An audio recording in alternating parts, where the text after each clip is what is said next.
बानू, आज मला इकडे येणं तेवढं सोपं नव्हतं. भाईजी, मला ठाव आहे ते. आणि तरी पण तू हट्ट केलास. ज्ञान आहे आता विचार करणार.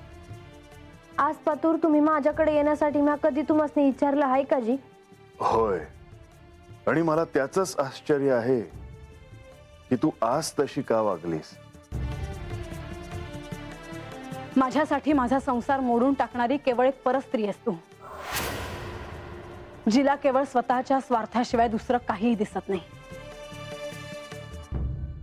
बानू, मी काय विचारतोय त्याला एक कारण आहे देवा. माझ्या ध्यानात आलं, तुझी आणि म्हाळसेची जी भेट झाली त्याचेच हे परिणाम आहेत, होय ना?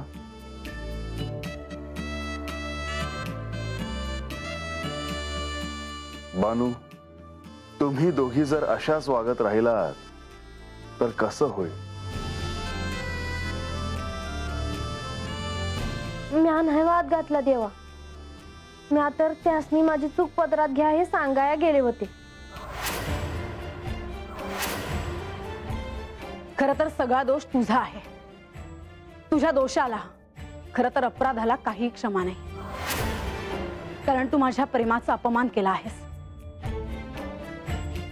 बानू, म्हाळसेची भेट घेण्याचा तू जो निर्णय घेतलास तो मला आवडला होता, आणि आजही मला त्या गोष्टीचं कौतुक आहे. पर देवा, मला नाही ते बोलल्या त्या. आणि तो राग तुझ्या मनात आहे हे मला स्पष्टपणे दिसत आहे. पण बानू, तो फार काळ सुरू राहू नये असं मला वाटतं. मला जे करायचं होतं ते म्या केलं देवा. आता त्यांच्या मनात रागच आहे तर तो म्या किती आणि का सहन करावा?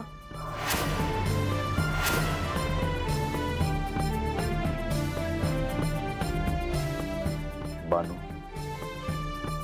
म्हाळसा जशी वागते तशी तू वागू नये असं मला वाटतं. रागाची अभिव्यक्ती व्हायला हवी, तो आतमध्ये दडून राहायला नको हे सत्य आहे, पण तो तुझा मूळ स्वभाव आहे का? जी नाही. मग आपण जे नाही आहोत ते कशाला व्हायला हवं?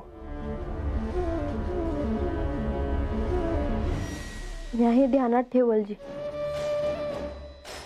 पर एक हाय देवा, मला जे करायचं आहे आणि मला जे हो आहे ते म्या करणारच.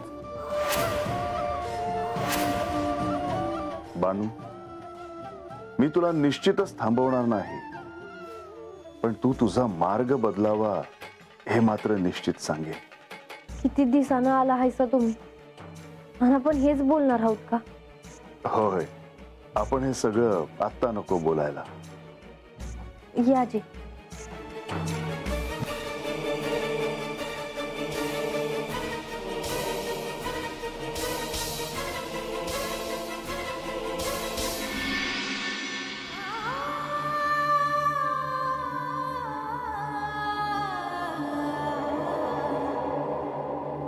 म्हाळसा, देवी, यावेळी तुम्ही इथे? मला ठाऊक होतं तुम्ही एकट्या असाल. देवी, तुम्ही विश्रांती घ्या. तुम्ही माझ्यासाठी जागलात तर मला बरं नाही वाटणार. हो, मला ठाऊक आहे मी तुमचं एकटेपण भरून नाही काढू शकत, परंतु तुम्हाला बरं वाटावं ह्यासाठी प्रयत्न अवश्य करू शकते. देवी, मी आता यातून सावरेन असं नाही वाटत मला. आजपर्यंत अनेक प्रसंगांना तुम्ही तोंड दिलं आहे, अत्यंत बिकट प्रसंगांवर मात केली आहे तुम्ही, आणि आता असं बोलता आहात. तुम्ही खूप धीराच्या आहात म्हाळसा. नाही देवी, आता माझा धीर सुटू लागला आहे. असं करून कसं चालेल? देवी, आजवर मी धीरानेच वागले आहे. जर माझे पती माझ्या डोळ्यादेखत सवतीसोबत जात असतील तर मी काय करावं? आजही तिने तसंच केलं. माझ्या डोळ्यादेखत मला ऐकू जाईल असं सांगितलं आणि त्यांना वाड्यावर घेऊन गेली.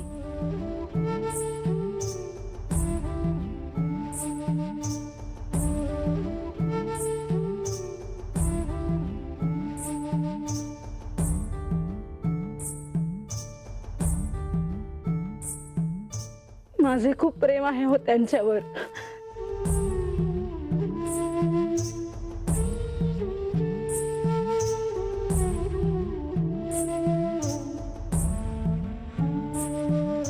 म्हणून मी आज एक निर्णय घेतला आहे देवी. असं काही करू नका ज्याने तुम्हाला त्रास होईल. आजपर्यंत काही कमी त्रास झाला आहे का देवी? यांच्याशी न बोलण्याचा निर्णय घेतला आहे मी. परंतु त्याने काय साध्य होणार आहे? अजून काय साध्य व्हायचं राहिले आहे देवी? खरं सांगायचं तर मला माझा रागही प्रकट करता येत नाही. मी आणखीन काय करू? आणि आज श्री खंडेरायांना शिक्षा का? कारण देवी त्यांनी काहीतरी भूमिका घ्यायला हवी होती. मी त्यांना सांगितलं की तिने सांगितलं तसं न वागता गडावरच थांबा. तिने सांगितलं आणि तुम्ही ऐकलं असं दिसायला नको म्हणून तुम्ही वाड्यावर जाऊ नका. पण त्यांनी माझं ऐकलं नाही. देवी, त्यांनी तिच्यासोबत जावं म्हणून तिने माझ्या समोर त्यांना आग्रह केला. माझ्या भावनांचं काय? मी आणखीन किती सहन करायचं? बानूने असं वागायला नको होतं, मला मान्य आहे. परंतु तुमच्या भेटीत तिच्या मनासारखं झालं नाही, त्यामुळे ती असं वागत असावी. देवी, तुम्ही आमच्या भेटीचा घाट घालायला नको होता.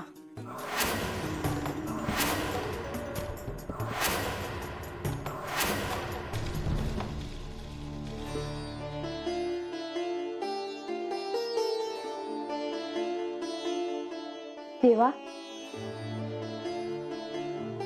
मी रोज रात्रीला हात बसून गडाकडे बघत असते बघा. का तुम्ही तथा असाल आणि माझ्याकडे कवा याल ह्याची वाट बघत असते. बानू, पण तू त्याचा आता का विचार करत आहेस? ह्या क्षणी मी तुझ्या बरोबर आहे ना. भाईजी, देवा, माझी एक इच्छा आहे जी. असंही तू माझ्याकडे काही मागत नाहीस, पण आता विचारत आहेस तर सांग.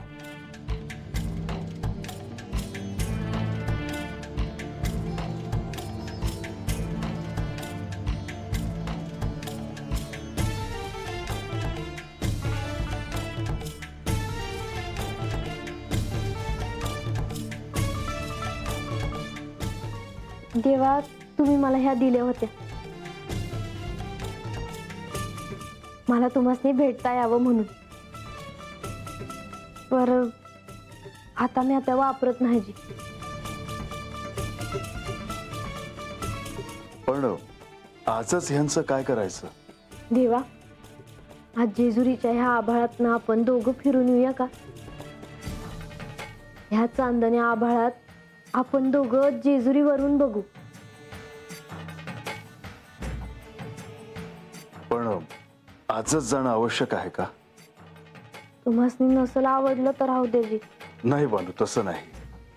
पण जर आपल्याला कोणी पाहिलं आणि म्हाळसेपर्यंत ही वार्ता गेली तर मात्र अवघड व्हायचं. त्यापेक्षा आजची रात्र आपण इथेच वाड्यात थांबायचं का? राहू द्या देवा, तुम्ही तर माझी एवढी इच्छा बी पुरी केली नाही. बर, चल जाऊयात.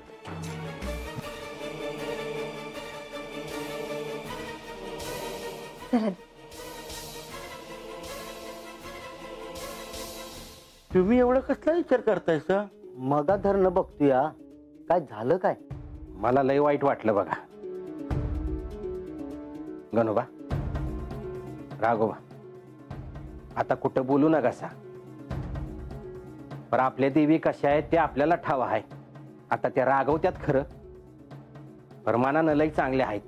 बरं, मग पुढं? बानूबाईंनी देवासने असं विचारलेलं मला आवडलं नाही बघ. का बरं? अरे देवीसनी काय वाटलं असं? पर मी एक सांगू का? अरे सांग की मग. घाबरतोयस का काय? नाही, तुम्हाला नाही आवडलं तर आम्हाला सीमेवर धाडायचं तुम्ही. अरे मग बरंच आहे की, तुला तर युद्ध खेळायला मिळेल. म्या काय घाबरतो का काय? अहो तलावर तर अशी चालवतोय म्या की बघतच बसाल तुम्ही. आणि म्या भाला असा चालवतो, काही विचारूच नका. होय का? घोड्यावर बसता येतंय का? एवढं जमत नाही, उंची कमी आहे ना. घोड्याची? अहो माझी काय चेष्टा करता होय? आणि तुझं काय रे बाबा? मला पाठदुखी आहे. हा, म्हणून तर तुम्हाला हातगाडावर ठेवलं आहे. हा, इथली कामं काय सोपी नाही. गणोबा, अरे तू काय तर सांगणार होतास ना? सांग की. गणोबा, अरे सांग की. अरे यासनी काय घाबरायचं? सांगतो. अहो आता आमसनी मी वाटलं की त्या देवीने तरी काय करावं. अहो आता भानुबाईंचं बी लगीन झालंय देवासंग. आता देवानी बी त्यांच्या संग राहावं, त्यांचा बी संसार हवा असं त्यासनी वाटलं, तर त्यात त्यांची काय चूक आहे? हा, हे बराबर आहे. अरे पण आधी सांगावा धाडायला नको का? पर त्यासनी रीत भातच ठावं नसल. अरे म्हणून काय लोकांसमोर देवींसमोर असं विचारायला पाहिजे होतं वय. हा, हे बी खरं हा गणोबा. लागली तुम्ही लागला का त्यांच्या बाजूने बोलायला? हा? हाय तसं नाही. मला एक सांगा, देव ठरल्याप्रमाणे गेलं नाही, त्याला काय करावं? यात बाणाईची काय चूक आहे? अरे तू तर चाकरी करतो यास, तर सारखं जातो यास, कुणा संकट तरी सांगावा धाडायला नको वय. अरे काय बी झालं तरी देवींचा मान मोठा आहे. हे काय बरोबर नाही. देवीचा मान मोठा आहे, तसा बानुबाईचा मान बी मोठाच आहे. आता हे कोण ठरविणार? आता कोण ठरविणार म्हणजे देवच ठरविणार. अरे पर देव आहेत कुठं?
भानू, आता आपल्याला जायला हवं.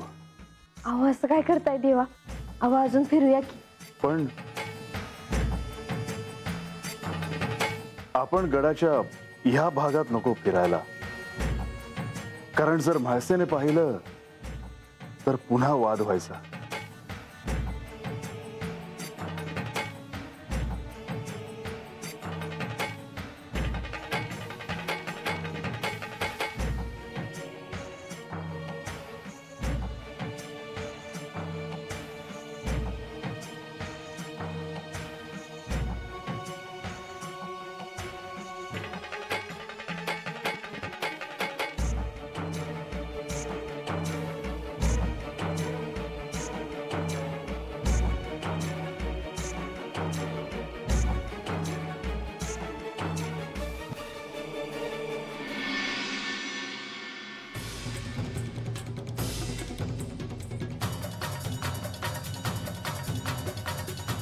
मी आज एक निर्णय घेतला आहे देवी.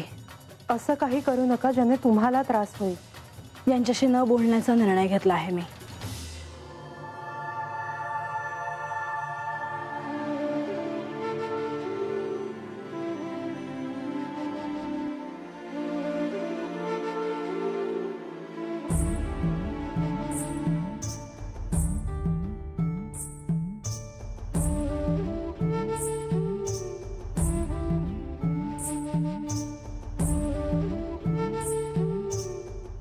म्हाळसा, मी आलोय. तू अजूनही माझ्यावर रागावली आहेस? बर, ह्यावर आपण सविस्तर बोलूया. मला कल्पना आहे की जे काही घडलं त्याचा तुला त्रास झाला असेल, आणि म्हणून हे पुन्हा असं घडणार नाही याची मी काळजी घेईन.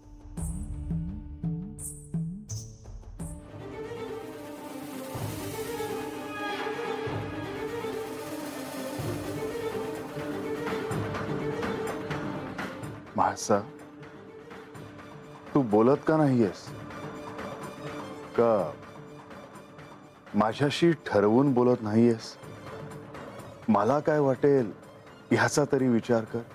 तुला जे दुःख झाले आहे ते मला समजतंय,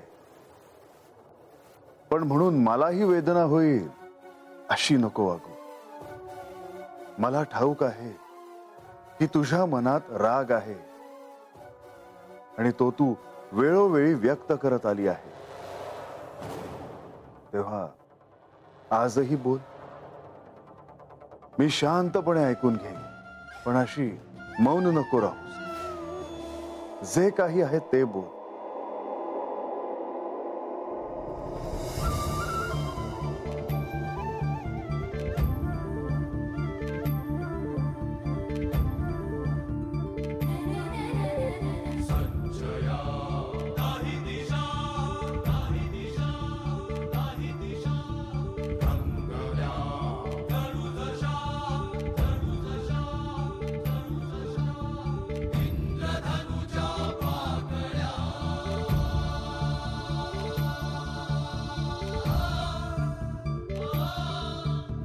जन्मजन्मीची अशी ही प्रीतीची मधुरागिणी आज अवतरली जणू ती पूर्वीची मनमोहिनी.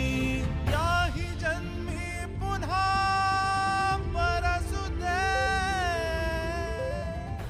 मी जोपर्यंत बोलत होते तोपर्यंत तुम्हाला ते ऐकून घ्यायचे नव्हते, समजूनही घ्यायचे नव्हते, आणि आता मी मौन स्वीकारलं आहे तर तुम्ही अस्वस्थ होत आहात. तिच्याकडून तुम्ही आला आहात, मला तुमचा स्पर्शही नको आहे. मला तुमच्याकडे पाहायचंही नाही. येतो मी. उद्या सकाळी तू तुझं हे मौन सोडून माझ्याशी बोलावंस असं मला वाटतं.